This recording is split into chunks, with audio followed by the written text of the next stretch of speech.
আসসালামু আলাইকুম। শেয়ার করব ছোলার ডাল বা বুটের ডাল দিয়ে গরুর মাংস রেসিপি।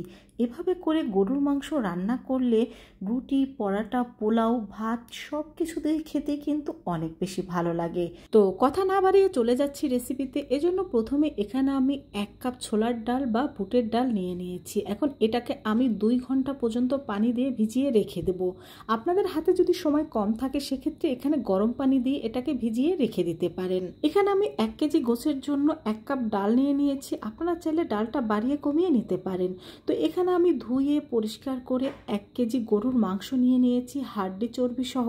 এখন এখানে আমি দিয়ে দিচ্ছি হলুদ গুঁড়ো 1 টেবিল চামচ, লাল মরিচের গুঁড়ো 1.5 টেবিল চামচ, 1 চা চামচ পরিমাণ জিরা গুঁড়ো, 2 টেবিল চামচ পরিমাণ আদা পেস্ট, 1.5 টেবিল চামচ পরিমাণ রসুন বাটা, আর দিয়ে দেব এখানে স্বাদ মতো লবণ। এমনিতে গরুর মাংস ভুনা করলে আমরা কিন্তু মশলাটা একটু পরিমাণে বেশি ব্যবহার করি, তবে ডাল দিয়ে রান্না করলে কিন্তু মশলার পরিমাণটা একটু কম দিতে হয়।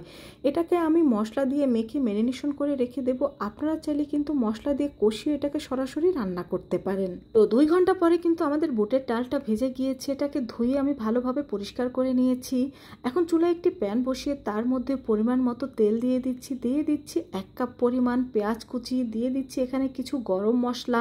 এখন এই পেঁয়াজ আর গরম মশলা আমি একসাথে ভেজে নেব। পেঁয়াজটাকে কিন্তু গোল্ডেন ব্রাউন করে ভেজে নিতে হবে। আমি কিন্তু এই রান্নার জন্য কোনো রকম পেঁয়াজ বাটা ব্যবহার করিনি, এই পেঁয়াজ কুচি দিয়েই রান্না করে নিয়েছি।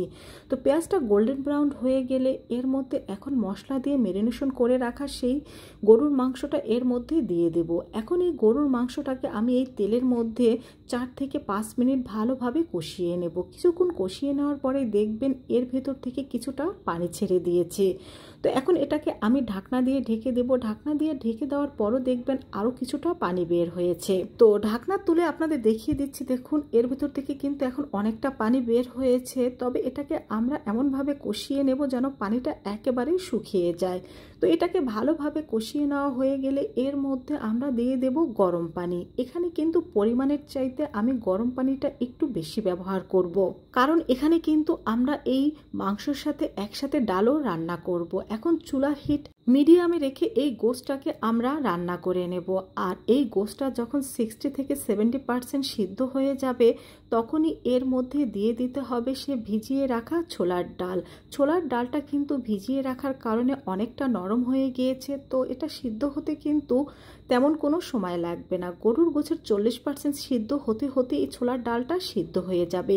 তো এটাকে এখন ঢাকনা দিয়ে আমি ঢেকে দিচ্ছি, আর কিছুক্ষণ পর পর ঢাকনা তুলে কিন্তু এটাকে নেড়ে দিতে হবে।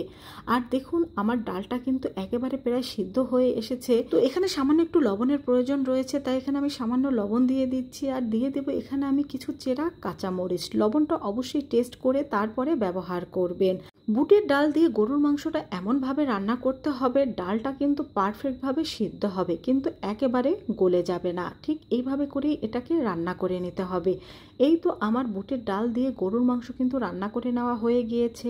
এখন ঝোলটা কিছুটা বেশি মনে হলেও এটাকে নামিয়ে নেওয়ার পর ঠান্ডা হলে কিন্তু এতটা ঝোল থাকবে না। আর দেখুন ডালটা কিন্তু পারফেক্ট সিদ্ধ হয়েছে, কিন্তু একেবারে গলে যায়নি।